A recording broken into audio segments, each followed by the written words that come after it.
Se você para planejar o futuro, tirei a tarde de hoje para planejar meu futuro. Ótimo, isso não é distração, isso é intencional. Você está fazendo um planejamento para o futuro, o que é ótimo, o que eu recomendo que se faça, tá bom? Isso é prudente que você faça. Ou então, quando você se recorda do seu passado, né, das suas memórias, para lembrar alguma coisa que você aprendeu, ou para lembrar algum momento feliz, ou para mesmo sentir uma dor que está no passado, mas que você pode senti-la e que isso não vai acabar com o seu dia, né, vamos dizer assim, ou então te deixar preso, ruminando o dia inteiro. Quando vai intencionalmente, você está decidido.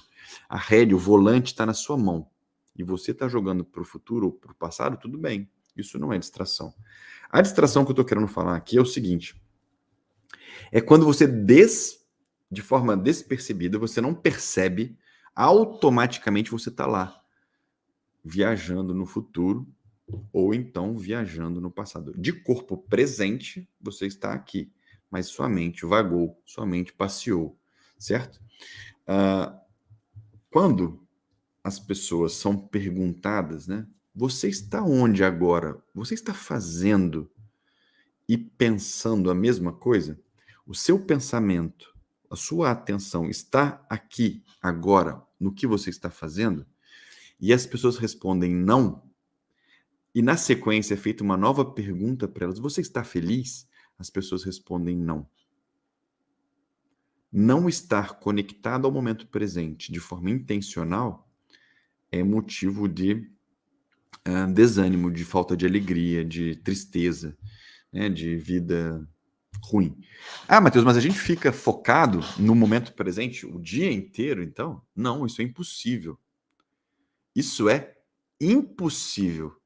Guarda bem o que eu estou falando. Ficar focado no momento presente é impossível o tempo todo, que eu quero dizer, né? Ficar focado o tempo todo no momento presente. Ninguém consegue fazer isso.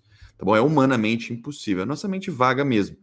Mas é preciso reconhecer quando ela vagou para alguma caverna sombria, escura, alguma caverna emocional na qual não precisava ter ido.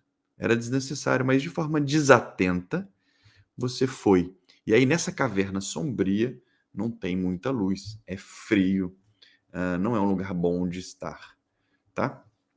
E por que isso acontece? Bom, quando você olha para o futuro, você planeja o futuro, você idealiza as coisas que vão acontecer na sua vida, na vida da sua família, na vida né, na sua vida profissional, você idealiza. E você se apega, você gera um afeto, um apego, um sentimento de posse daquele futuro planejado. Então eu sonhei para a minha vida isso. E eu me apeguei a esse sonho, não dei liberdade para Deus fazer do meu futuro o que ele quiser.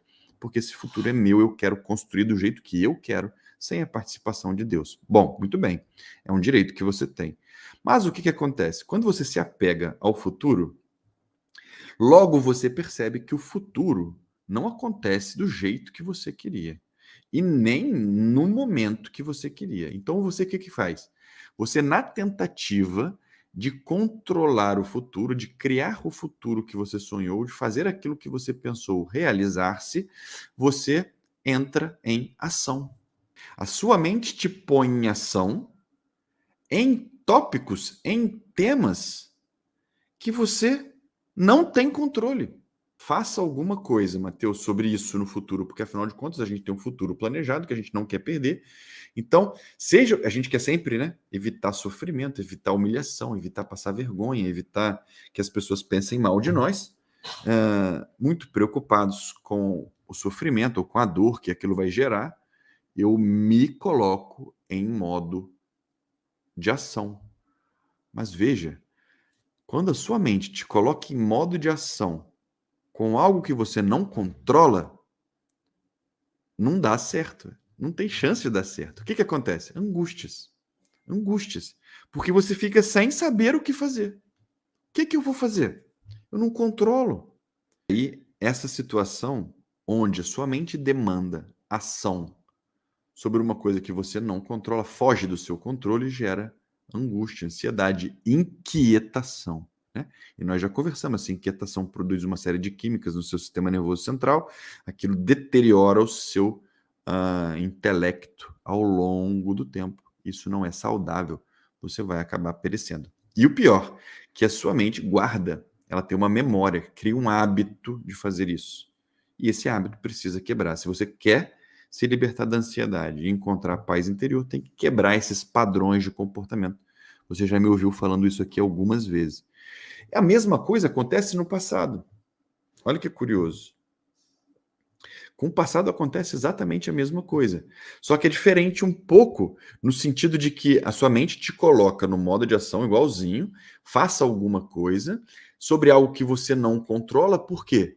Porque está no passado, já aconteceu. É possível mudar o passado? Por isso que a maioria das terapias, né, existentes hoje, o que elas fazem? Elas tentam ressignificar o passado, né?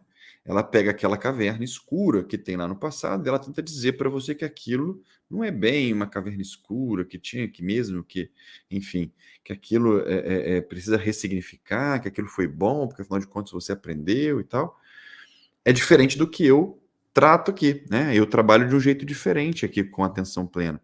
Eu faço você reconhecer que a sua mente vagou para uma caverna que você não gostaria de ter ido e te ajudo a trazer de volta a sua atenção para o momento presente, sem ficar dentro daquela caverna muito tempo. Algum tempo você vai ficar, até você reconhecer que você está lá e até você voltar a ancorar os seus sentidos no momento presente. É justamente a técnica que eu ensino a fazer, tá bom? Não há a cura, vamos dizer assim, a cura que é promovida por essa técnica, ela é uma cura de morte morrida, vamos dizer assim. A culpa, a mágoa, aquele acontecimento de você não ir visitá-lo, ele acaba enfraquecendo na sua memória e você vive bem com aquela questão, até que ela não faça mais nenhum efeito emocional na sua vida. Percebe? O futuro e o passado, por si só, não fazem nada. O que acontece, né, os problemas, as preocupações, os medos, o problema deles é o efeito emocional que eles causam em você. Percebe isso não? Tá chovendo.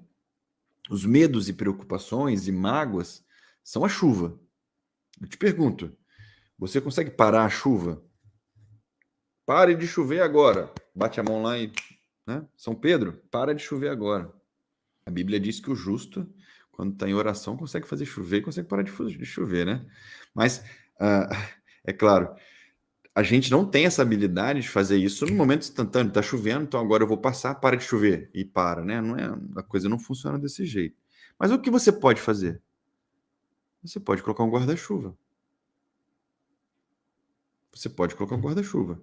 Eu já te adianto que chover, molhar você, não vai causar nenhum dano à sua saúde, né? Ainda mais se você for atravessar uma rua. É água. E não está tão gelada assim. Só que o que as pessoas fazem? De forma automática, de forma completamente robotizada, elas correm. Já viu? Começou a chover, as pessoas começam a correr para não pegar alguns pingos de chuva. Isso é um padrão de comportamento. Isso é uma coisa que está condicionada na sua mente. Você quer fugir daquela dor. Que dor? É justamente isso que acontece com os nossos traumas, com os nossos medos e com as nossas preocupações. A gente tenta fugir e não dá certo, porque acaba molhando. Agora você pode abrir um guarda-chuva. Quando você abre um guarda-chuva, a chuva está lá, mas ela não tem mais nenhum impacto sobre o seu emocional. O problema, ele está lá. Eu não ajudo, gente, você a resolver a fonte do problema, né? Meu marido me abandonou. Eu não trago o marido de volta. Isso eu não faço. O meu filho está longe, afastado da igreja. Isso me causa muita angústia, Mateus.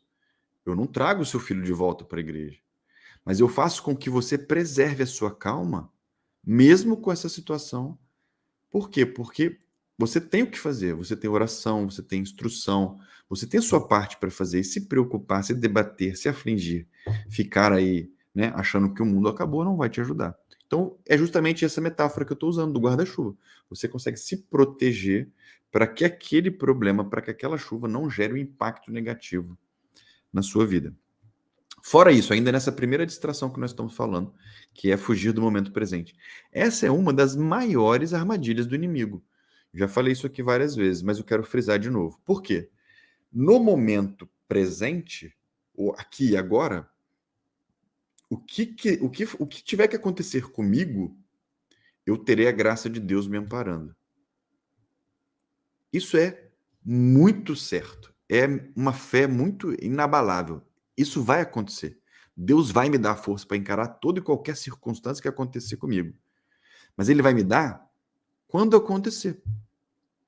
Ele não dá hoje a graça para você viver daqui a 5 anos o que vai acontecer. Ele não te dá hoje a graça para você viver o desemprego que vai acontecer daqui a 3 anos. Ou ele não te dá hoje a graça por aquilo que você sofreu na sua infância. Lá, ele te deu a graça que tinha que ter te dado. Ele vai te dar no futuro a graça que tiver que te dar. Mas hoje, é hoje que ele te fortalece. É na presença dele, no momento presente. O momento presente, gente, é um instante em que o tempo toca a eternidade. Muita gente acha isso louco, né? Nossa, é muito filosófico. Não, presta atenção. Nesse exato momento que nós estamos vivendo, nós estamos em sintonia agora. Estamos em sintonia com o céu. Agora, com a eternidade. Nós e a eternidade agora estamos em conexão. Já estivemos em conexão no tempo passado e estaremos em conexão no tempo futuro. Mas é como se agora a gente tivesse a ligação, né? A igreja como corpo de Cristo, a comunhão dos santos, igreja padecente, igreja triunfante e igreja militante. Como igreja, o momento presente é o momento que nós temos. Santa Teresinha do Menino Jesus dizia, só tem um momento presente para amar a Deus. São Padre Pio dizia, vamos viver o momento presente porque o futuro ainda não é nosso. Nós só temos o agora. O futuro nós ainda não temos. Quando for nos dado o futuro, nós vamos ver o que a gente vai fazer. Mas é lá no futuro, com a graça de Deus. De novo, isso não é um pretexto para você não se planejar, para você não poupar, para você não se organizar, para você não estudar, né? Deixa a vida me levar. Não é isso. Isso não é a doutrina da Igreja Católica, tá bom? Viver o momento presente não é fazer ausência de planejamento e nem um impedimento para que você se recorde das coisas que você aprendeu e das coisas alegres que você viveu, tá bom? Então, guarda aí. A graça de Deus, a graça atual, está no momento presente.